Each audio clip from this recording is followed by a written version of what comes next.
Luke Wallen, thank you so much for joining us on our first ever Moon View.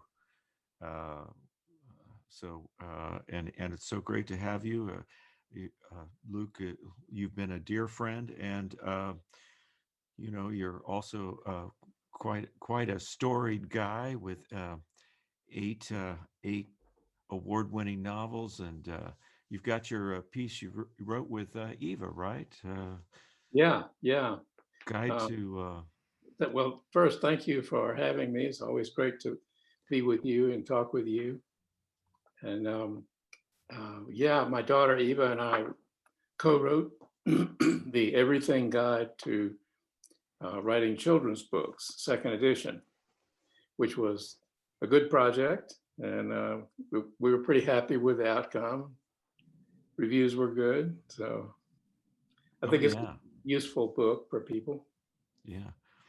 Well, I'm excited because I get to read some of your poems on the radio show, the Wild Rose Moon Radio Hour that we do out of Wild Rose Moon, and also I get to perform your song that we wrote together, "Monster," and that's based on your short story, right?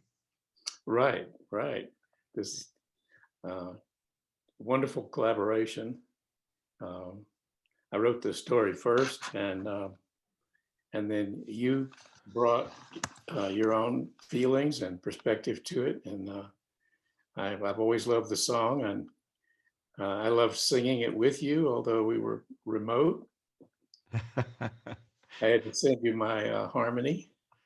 Right. Well, I was wondering if you could just start us off by reading that story and sharing that with us. And then let's talk a little bit about working on it together. Great. So this story is called Monster, and it was published in the Moon Milk Review in 2010. When the first dog was found headless beside the courthouse culvert, people said it must be the work of boys having fun. But when the second and third dogs appeared near culverts, those dark holes where sidewalk corners met streets, allowing stormwater to gush down into the sewers and from there to join the deep currents of the Tuckabaloosa River, a different pattern emerged. It bites, the chief said. It's down in the ground, whatever it is. Comes out at night and bites them off. Everybody best lock up your dogs.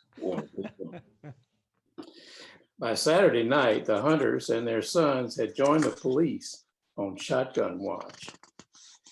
And the girls drove around laughing and screaming and bringing the boys hot wings and cold drinks. All right, the deacon said when he smelled the beer. This is scaring off the thing. All this noise, y'all settle down or go home. It's a monster, said one of the girls. By the third week, monster stories had made national news, and everybody was embarrassed and tired. The creature kept getting mangy strays and sleek, expensive dogs that somehow roamed free. The boys were angry because nobody had gotten a shot. How come it only eats the heads? They asked their girlfriends. Shut up, was the popular reply. The chief and the head deacon of the Baptist met over coffee with the football coach. The boys won't sleep, the coach said, and they can't win if they're tuckered out. So the town went on curfew. The dads locked up the players and guns. The girls lost their car keys, and the principal announced it was all a hoax. He blamed a rival football team and the media. A few nights passed without the mystery creature making a kill, and the story began to fade. I wish I knew which team it was, the boys kept saying to one another. The head deacon spoke to his wife in confidence, quietly, without any awareness that their son was listening. Preacher thinks it's a devil, the deacon said, stroking the head of their registered collie. A devil? Surely not. There are devils. You've got to start with that. She remembered that just recently the preacher had delivered a quivering sermon about the time Jesus drove devils out of some people and made them dive into pigs, which drowned themselves. The deacon's wife looked across the table into her husband's blue eyes, and she tried to see whether he really believed this. Apparently he did. Well, yes. Their son wasn't on the football team, and he had been left out of the monster hunt. The other boys remembered how he'd acted when the bear came to town. It was the first time in years a bear had walked from the mountains all the way across the farms and swum the river and appeared in gardens. The hunters and their boys had surrounded him and fired off every round they had, keeping the bear on his feet just by the fusillade of bullets and buckshot from every side. People and cars were injured, but it was worth it. The sight of that bear in the newspaper. The deacon's son had asked, why kill the bear? And uttering these words, he had opened up a crack in the known world, and now he couldn't get a date or an invitation to the monster hunt. Everybody went to church 3 times a week, and the boy thought that very few of them believed the Bible stories. But his parents believed some of them, and he did too, sometimes. So when he heard his father tell his mother it might be a devil, the boy began to consider. He spent the next few nights with his New Testament, reading how Jesus had cast out devils and made them go into swine, which ran into the water and drowned. The boy became excited. As the monster story became old news, the boy burned with desire to see a devil in action. He thrilled to the idea of killing a devil. So he slipped out of the house at midnight with the dog, his mother's prized collie, and his dad's .22. The night was hot, and the moon bathed the courthouse steps. The boy tied the collie to a parking meter 20 feet from the hole in the earth where the monster had first appeared. Then he took up a position in the low, heavy limbs of the live oak tree on the sloping courthouse lawn. He stared at the culvert and imagined what could be down there. The dog sat on his belly, head on paws, whining and looking at the boy. That whining was just what the boy wanted. Yet the devil lives in the earth, he thought. He comes out to torment the town. He comes to tease, to taunt their hunting skills, to mock their hot wings and beer and laughter. They are the great bear killers and the great bear killers' girlfriends. The boy closed his eyes and prayed that God would grant him the power to kill a devil with his .22. During the last of many prayers, the boy slept. When he opened his eyes, the collie's head was gone. The boy choked on the hot air, fell out of the tree, and hit the ground in a twisted position. His neck hurt, and his hand. Where was the rifle? And he smelled something rotten and strong, and he heard skull bones crunching up very near. Did you have something to say? The long alligator form asked him. He glanced over at the gun barrel glistening with moonlight. No, the thing said, sliding closer. Are you a devil? Congratulations, the beast laughed with a horrible cough of a laugh. On your faith, you are a devil. Do you know what you are? A headless boy. The thing laughed and laughed with the gruesome voice. It will satisfy me, it said, that they see you as the killer of your mother's dog. The boy wanted to say, they won't believe you, they'll believe me. And if you report this conversation, the thing answered his thought, they will lock you up. This knowledge slammed into the boy. The alligator form turned and slow-mo sashayed toward the culvert, toward its home in hell, past the carcass with the silvery hair. At the moment before disappearing, it looked back very sharply at the boy, who was now aiming his rifle. You can't kill a devil with a .22, it said. Devils lie, the boy said. He aimed for the eye in the darkness, and he imagined the crack of the little rifle on the courthouse lawn, the sound ringing off the row of brick buildings, lawyers' offices across the street. But a police car turned the corner and drove slowly past the boy lying in the shadows, now powerless to fire. After a long time, he limped over to the collie and with his shoe pushed its body into the wide mouth of the culvert. Then he walked home beneath the stars, smelling the hot earth, glancing at the setting moon. He lay on his bed, holding the Bible with its roadmap of earth and heaven. In startling clarity, he saw his life to come, his life in the town. You couldn't kill a devil, but you could get away with disappearing a dog. You could grow old with your story inside of you, a story never spoken, even to your best friend or your wife. Why could his father speak of devils to his mother? And why could the preacher speak of them so easily from his pulpit? The boy's stomach knotted as he realized there was one way he could tell the story. If he got the call to preach, well, he still couldn't. He better never. But at least he could tell about other devils. He could speak as openly and freely as his father had. His eyelids fell heavy, and after a long time, the first birds of dawn, the thrushes, made their soft cawing cries outside his window in the magnolia.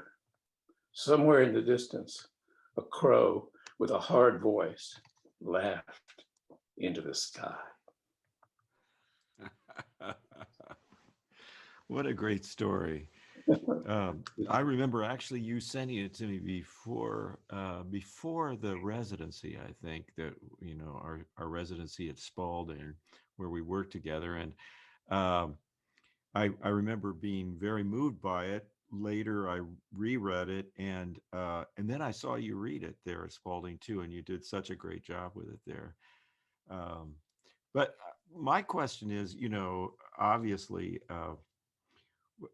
This comes right out of your childhood, and your and you can feel that in throughout the entire story. It's almost a kind of quintessentially yours kind of. Tell me about that, your early childhood. Yeah. And the experience of town life and Well, Mississippi. small town Mississippi. Columbia, right? Columbus. Columbus. Oh, that's right. Yeah, in the northeast part of the state, close to Alabama. Uh-huh. And this was in the early 50s when I was the age of this boy, and he was the age of me. And a lot of things were, as I remember them as a young boy. First of all, the bullying of older kids, Sure. and secondly, such a harsh attitude towards animals, like the way they killed the bear. And there actually was a bear like that. It wandered into town, and everybody shot the bear, at the same time. And they thought that this was great. They liked the picture in the paper. Yeah. So, a sensitive boy, so kind of surrounded in a bully culture, and then been all these theological discussions that are going on. You know, the Baptist preacher, the deacon, that his father, his mother, and his own in his own head, trying to understand religion, trying to make sense of the Bible, reading the Bible, and all of that was pretty autobiographical. And the part about the actual monster coming up out of the sewers and decapitating dogs, this actually happened, and the boys were out there hunting. But nobody ever saw it. Nobody ever got a shot. That actually happened in your town. It did. Wow. The thing, whatever it was, it came up and got quite a few dogs and bit their heads off. And nobody ever saw it. So you know, all of that comes up to what would naturally be thought of as the fantasy part of the story, which is that, you know, the devil is real. Wait, is that fantasy? Everyone in town believes devils are real. Sure. In fact, the authority figures, you know, his dad, the preacher. And so then it comes down to he actually converses with the creature, right? Now, that's the golden moment. That's the golden moment. Yeah. And you think, well, that's fantasy, right? Well, I don't know. People in that town, in that place, reported conversations they had with supernatural beings all the time. Sure. And once in a while, somebody would be suspected of devil worship. So it was possible, one would think, maybe, to communicate with the other side. And so in some ways, this was a little bit like Salem, Massachusetts in 1692, when they hanged the husband of a kinswoman of mine. Wow. Amazing. So we can say it's fantasy, but is it fantasy? I mean, it may be fantasy for the reader, it may be fantasy for the writer, but I don't know if it's fantasy for the people in that town. And sort of a necessary fantasy. Yeah, sort of a necessary fantasy. Yeah, how you survive the town is. Yeah, maybe. So I really enjoy doing the voices. You know, the sheriff. I know, they're great. The coach and so forth. And when I came to the monster, you may have noticed the accent is a touch Viennese. Yes. Yes. I did. And that was modeled on a very imperious philosopher I studied with. Oh, and who was that? Gustav Bergman. Oh, wow. And where did you study? That was at the University of Iowa. Ah, and I know there was a philosophy department right next door to the Iowa Writers School or something. They were same building. Exactly. I was in that department, and it was a strange story. So, you know, I was following in a way in the footsteps of the kid in this story as a boy trying to understand the town I was living in, the family I was living in, and the religion. And I wound up getting the call to preach, which I didn't want, and it scared the daylights out of me. But, you know, you get those calls. And I went to a Baptist college, small Baptist college. And after 2.5 years of that, I left. And now I was studying philosophy. I discovered that a lot of the questions I had about the world when I was a child were, you know, questions of philosophy, although I never heard of philosophy until I went to college, I think. And so I was very excited about philosophy. And after 2.5 years at this little college, I went to Tulane for a semester, studied philosophy there. Kierkegaard and Russell. Yeah, I sort of went through it. You know, in college, I kind of went through Kierkegaard to Tillich to Whitehead. and Whitehead to Russell. So I kind of made took all these steps to get involved with analytic philosophy. Uh-huh. And then after college, I went to the University of Alabama at Tuscaloosa for a master's degree in philosophy and studied mostly analytic philosophy there. And that was a very good program and wonderful time there. And then they hired me to teach philosophy there as a replacement for 1 year. I did that. And then I went off to Iowa pursuing a PhD in philosophy. Ah. And in some ways, the Iowa department was very good. And but there were a lot of politics and a lot of there was a big war going on within the faculty. And it was during Vietnam, right? Oh yeah, Vietnam was raging.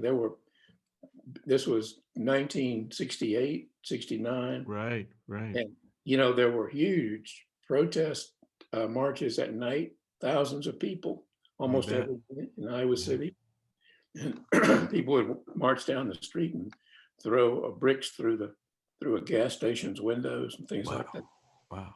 I mean, the poor guy running the gas station, Yeah. So it was a very exciting time in a lot of ways, culturally and so forth. But in the department, there was this war between some of the faculty, and the students were kind of forced to choose sides. And once you chose sides, the other side would be kind of difficult, things like that. And I was getting fed up with that. And so were a lot of people in my cohort. And a lot of us left after the point where we had finished our coursework, or I had finished my coursework. Sometimes people were even beyond that, and they left. A lot of us went to other schools, finished their degrees, and had good careers. But when I was at Iowa, I started writing fiction. Right. And it was kind of a surprise to me. I hadn't really thought of doing that. I think I had written one story in college, and it had been published in the college literary magazine. Yes. Of which the editor who accepted that story was Barry Hannah, the writer Barry Hannah. He was a couple of years older than me. And I didn't really know him at that time. I got to meet him and talk to him a little bit later, but it's kind of funny that we were there at the same time and didn't really interact.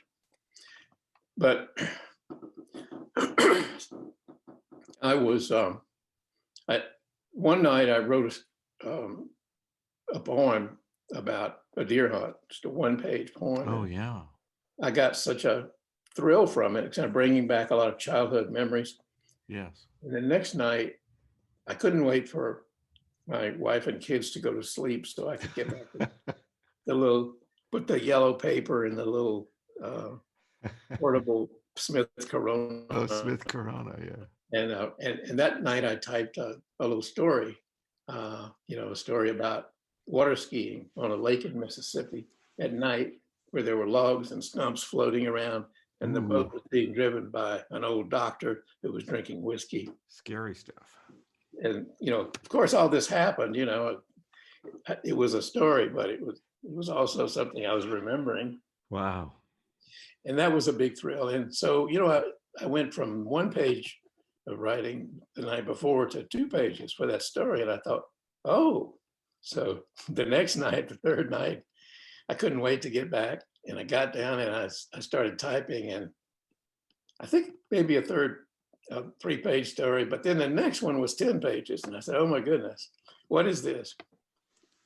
And so I was just so excited about this. It was just breaking out of a tense situation into something completely new and exciting. And really your psyche was just sort of taking care of you. It was. Yeah, that's a good way of looking at it. And I took that first work to my friend Sina, later known as Sina Jeter, Naslund, the author of Ahab's Wife Ahab's wife. Yeah.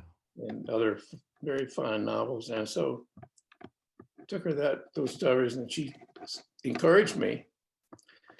And she encouraged me to apply to the workshop if I wanted to do it. Now she was there at the time. She was working on her PhD, and Wow. she had, she was getting fairly close to finishing her PhD in English. And along the way, she had taken some workshop classes, and she was known in the workshop as one of the best student writers, a grad student writer. Oh, I bet. Yeah. And I was very lucky to meet her when I first got there. I had a good friend in Alabama in the philosophy program, Charles Intrican, and he had gone to college with Sina. And when he knew I was going out to Iowa, he said, "Oh, you must go and meet this girl. She's absolutely great." And so like the first week or something, I found her. She had an office in the building where I also had an office. I was in the philosophy department as a TA, and she was a TA in the English department. These two departments shared this building on the bank of the Iowa River. Huh. And so I know the campus well, so. Oh, you do? Yeah. Yeah. And I knocked on her door, and we started talking, and we just kept talking for 3 hours, and our friendship was off and running. She had grown up in Birmingham, which was 2 hours east of where I had grown up, so we had a lot in common.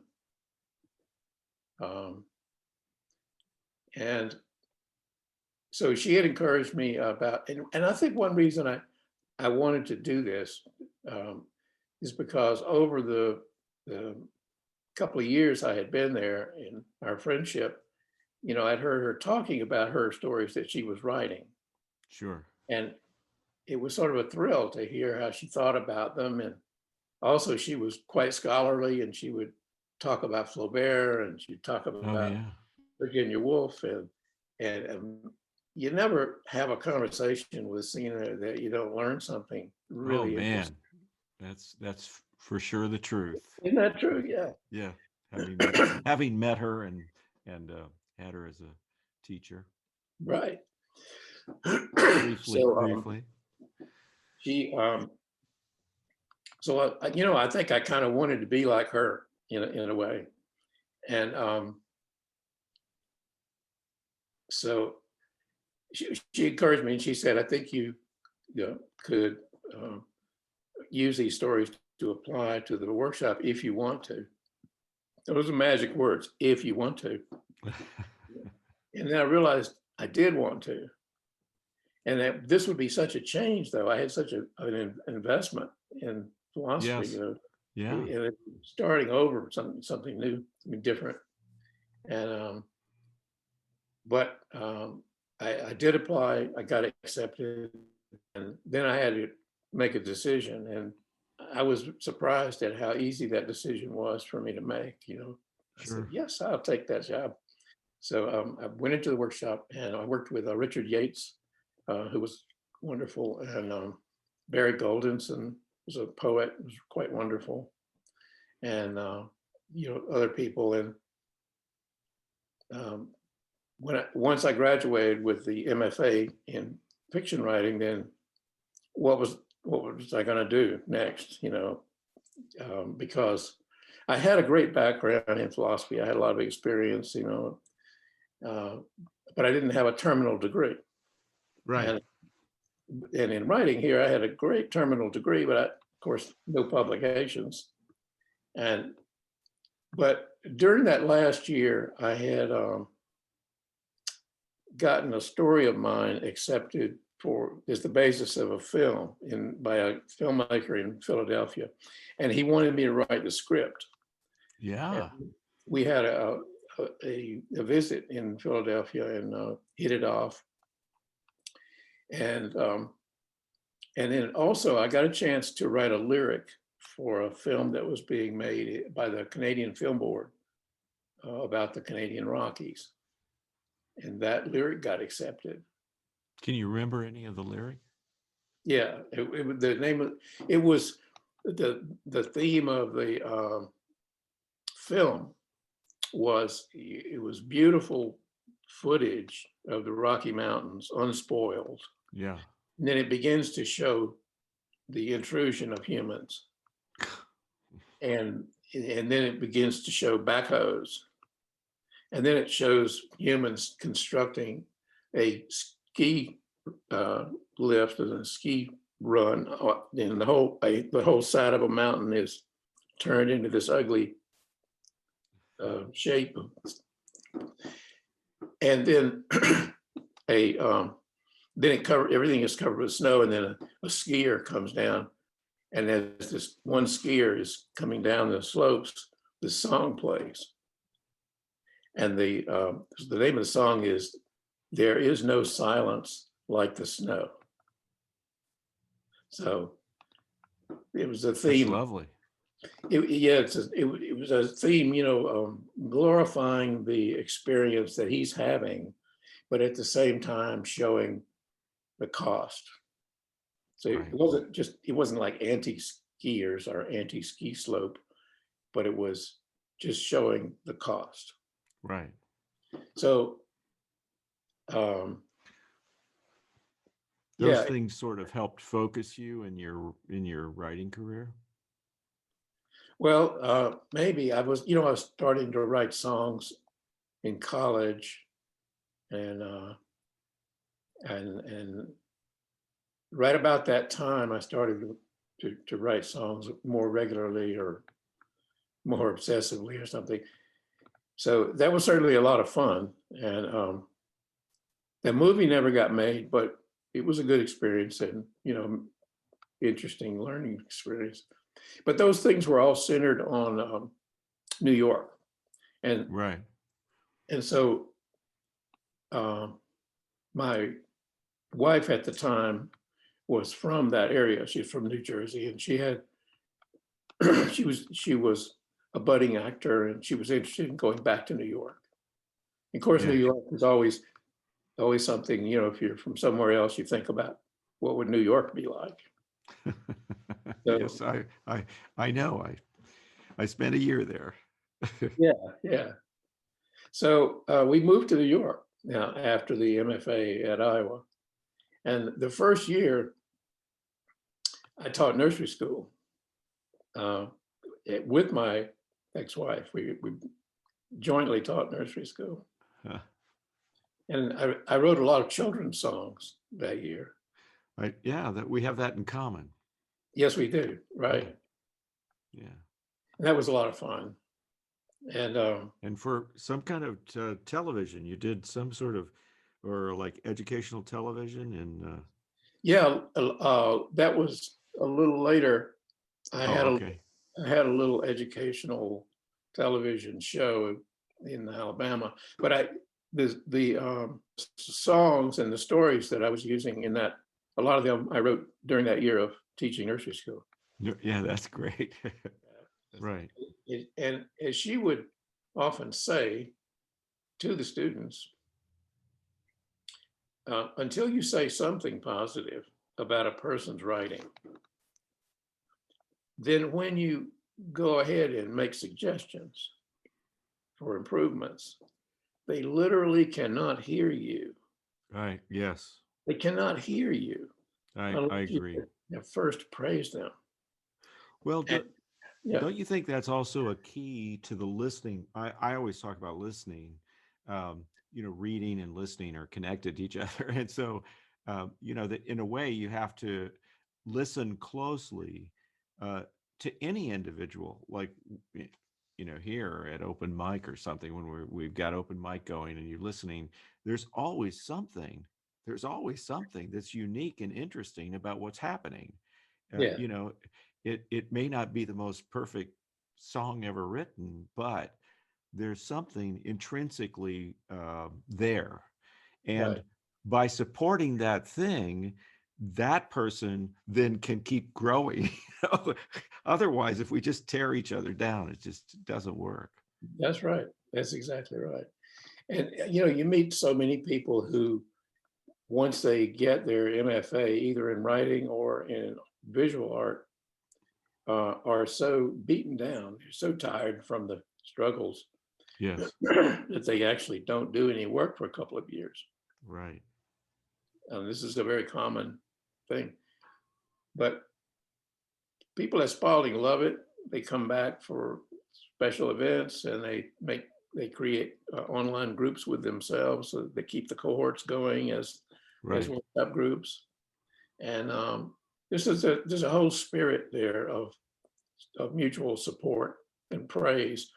Now, of course, critics will say, yeah, but you have to be tough on people. You have to maintain high standards and Oh yeah. Yeah. things like that. And that's all true. Those things are always true. A balance of rigorous and high standards and being supportive. And all teachers want that balance. And Yeah. program directors want that balance.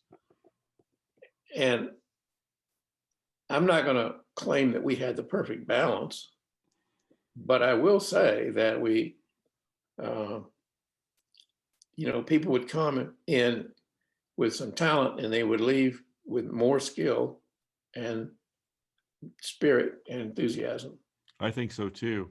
I think it's a great school to get buoyed up in one's being. Yeah. Um, I want to go back to Monster for a minute, if we could, because Oh, yeah. I want to talk a little bit about that moment, because I remember that moment in which I brought you the text that I had constructed, and then I asked you to sort of comment on it. And clearly, the song Monster and your story are different in some ways, right? Yeah. They're different in some ways. Obviously, even when you hear some of the language in the story, you kind of hear some of that repeated in the song. Um, but I wanted to. I mean, the song does not spell out as thorough a narrative, right? It's more about this boy, right? The boy and that kind of thing. But I remember some critical editing that you did to that song when I showed that to you and we talked about it. And one of the things that I thought was so critical is that I had written the song. I remember I'd written the song, working with the story and all. And I remember I had written it kind of as the boy as hero, sort of, without question, sort of, that the boy was sort of a hero in a way because he at least tackled this. But I love your take on it because there's this moment in the song. Um, let's see. And it comes from those biblical kinds of references, but um, and it goes. Let's see. If my God is willing, if my uh, memory or if my something serves, uh, spirit fill my nerve, and then if my luck come calling, and then there was this turn in which you said, no riddle will be solved. No riddle will be solved. I remember it was because I had written the riddle will be solved, and you said, how about no riddle will be solved? And I Yeah. thought, that's perfect. And then when I sang the song, I began to realize, that that it was really about this transformation of the person to come to this recognition that really it's just you just don't overcome the devil. Yeah. You just can't do that. Be- be- and I love that that deepening of just in those slight edits that you were making, the deepening of my own relationship to the text. Yeah. And the song became so much more for me vital and interesting at that moment when you turned it. And that was a critical understanding for me. I felt like I was being taught something Oh, that's glorious. fantastic. You know, it's so wonderful to have a collaboration, because each person brings things the other person would not have thought of. And what a couple of things you brought to the song, the point of view that's being sung is that of an adult. Yes. And so that, in my mind, when I was hearing it, I was thinking, gosh, what is the take of this adult on this thing? I know what the kid's take was. Yeah. And and there was an element of celebration of the mystery, and even an element of celebration of, if not the monster, then at least the darkness. Oh, yeah. And and so that, That's Carl Jung speaking. yeah, okay, yeah, yeah. So that at least it creates the danger of making a comedy or an adoration out of something that's deadly serious to the kid. Yeah. That's also in the story, because remember, like with the voice, the Viennese Yeah. voice, Yeah. I know. It's like psychology. yeah, there's a certain amount of humor and laughter, at the Yeah. situation, and even seeing it from his point of view. Right. Right. Right, everything he says is pretty damn logical. Yeah. It's just, the kid says, they won't believe you, they'll believe me. Yeah. And he says, if you tell us a story, they will lock you up. Right. So, yeah, so you actually were bringing out things that were implied or were there, but what a spirit of song you brought to it. I love that.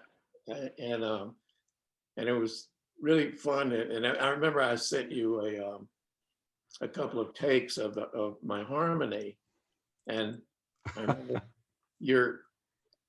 I think it was your guitar player said, tell him to go for it more. Don't Yeah. make it pretty harmony. Yeah. This is a desperate. That was Gene Lay, brilliant guitar player. Yeah, I loved his work. He's passed on. Yeah. So I went back and I really went for it. Kind of. So that was a lot of fun. And well, the quality of your voice is so unique as a singer, and in all your songs, I love your songs because I just love getting to hear your voice do something else each song, and it has a very deep, rich quality to it that I think could maybe only be born in Mississippi or the South. um, and I was trying to think of what kind of I know you had mentioned that you were interested in the Everly brothers. You'd been listening to them, but I wondered what other kinds of vocalists that you'd listened to over the years. Well, as a kid, I sang in church. I sang Oh, in the choir in high school, yeah. and but the exciting thing in those days, the Everly Brothers, Sam Cooke. But you've got a falsetto that's unbelievable, Huh, well, like Roy Orbison or something. Roy Orbison was really big. I sang all the time with my hunting partner, Dennis Pearson. We would sing in the truck as we were going hunting. This was in high school. And he had a really beautiful high voice. And so we all those that great popular music that came out in the late 50s, we would sing that. And that was kind of my background of singing. And then when I was living in Hoboken, just outside of Manhattan after Iowa, I fell in with a group of songwriters there. And there had been a band of some note called the Holy Modal Rounders. Yes, and yeah, And I collected them on record. Yeah, They were on Rounder, maybe Rounder Records, I think maybe. they were. Yeah. Yeah. And so they had split, and one of the original founders had gone out west, and he had kept the name, and the other guy, Peter Stamfeld, stayed in New York, and he had called his group the Unholy Modal Rounders. And he had gathered, you know, a group of younger guys who loved that music. So I became friends with them, and there was a period when I was divorced. I had my house to myself, and I would have those people and some other songwriters over quite frequently. We had, Yes. combination of parties and music playing. And one of the influences on that whole group was Michael Hurley. And he's a fantastic singer-songwriter, and has a lot of CDs. He does all the art for the CDs. What a character. And there's a lot of him online. And so he was an influence. And I guess we all tended to write rather autobiographical stuff. Sure. And so I've always done that. And But you have that rich hunting background in the early being out, and your dad was managed to he owned a sawmill, right? right, And you worked at the sawmill, and you had all those guys coming in. Probably had a lot of great stories with all those people, and hunting yeah, and trapping and fishing in the wild. yeah. I was involved with I worked at the sawmill as a kid, and then he was also involved with forestry, with everything about where the logs come from. And so, there was a lot of management of woodlands and things like that. And then you have this conservation background. Right. Right. I was lucky that my father taught me that clear cutting forest was wrong. And Yeah. he would say, the animals need a place to live too. And this was really ahead of its time. He was teaching me this in the early 50s. So he just sensed that. Yeah. Or did he get it from well, somebody else? His father had been a sawmiller in Arkansas, and he had grown up around the sawmill in the woods and stuff. Well, he taught me that his own father had taught him that clear cutting was the wrong way to go. Oh, great, great. Yeah. But later, another family member told me that my grandfather actually liked to clear cut. So I don't know about that. Yeah. But yeah, I come from a long line of this stuff. My great grandfather had been a logger, and then the generation before that, which was the Revolutionary War generation, my direct ancestor, John Wallen, lived in Virginia, fought in the Revolution. His brother was called Elijah Wallen, and he's known as the Long Hunter. And he apparently took Daniel Boone hunting the first time and taught him the ropes. And they would go on these hunts that lasted for a year. Wow. They'd like 10 guys, and they go out this was on the East Coast when the East Coast was the frontier. Sure. And they would go, and the farthest they would go would be up into Kentucky. That was really the wild frontier. Right. We're talking about the 1700s. Sure. And so I had all that in my background, but especially my father and his father being sawmillers and very interested in the woods and trees and everything like that. My most intense interest, though, was in hunting and in the animals. My father and I would go in the woods together, and he'd be talking about the trees, and he'd be identifying them, and he'd explaining things about them. I'd be telling him, look at this track right here. Let me tell you what this is. So that was kind of interesting. Well, that's neat. Well, gosh, we've talked a long time already. It's not hard for you and I to go at it. No, we have a great time when we talk. Yeah. Well, I am so looking forward to performing Monster. my wife is going to take your part, I'm and excited about she that. will not be able to give it quite the same Southern pizzazz since she's from Iowa. In fact, She, awfully near the University of Iowa. she's a terrific singer, and she'll bring something of her own. Yeah, and I have a wonderful electric guitar player playing with me. Howard Gibbs will be playing his soulful. He plays a very soulful guitar, and it's not quite Gene Lay's approach, but it's nice. And then I have a lovely stand-up bass that's going to join me too with our new director Matt Scutchfield. So it should be a nice arrangement. And I And look, hear that, yeah. yeah, and we'll get a great recording because Nate Butler's coming over from Goshen to record it, and he records the radio show, and he always gets stellar. All this stuff could be used for albums. It's just incredible. So we're lucky to have that, and lucky to have your story as having started the whole thing. Well, this is just wonderful to continue our collaboration. Yes, and we certainly have not gotten through all the extent. I'd love to get into your book sometime, because and Monster. I did want to relate that Monster was published in Moon Milk Review, right, in Right. 2011. 2010, I think it was published in the online um, version, and then it was chosen for the annual print version as well. Right, right, And and it's still around. You can type in Monster Luke Wallen Moon Milk Review, or just Monster Story Luke Wallen, and you can find it online.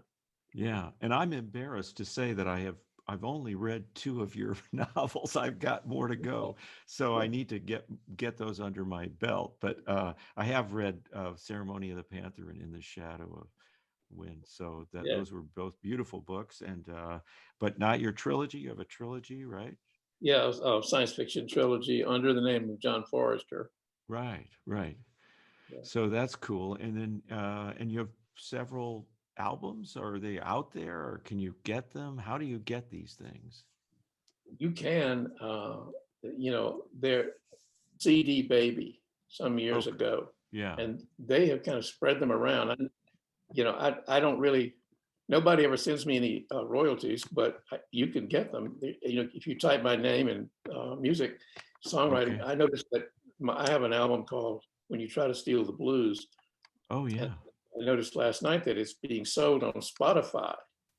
Wow. So And you don't get anything. I don't get anything there. And I have a storytelling CD that I did called Confessions of a Teenage Bobcat Trapper. Wow. And I noticed that online on Amazon, somebody was offering that for $900. Now, Wow. you know, what does that mean? Who I knows? guess it means you've reached legend status. I don't know what it means. It doesn't mean any money, but yeah. Yeah. So you can find my stuff like that, and my books are around.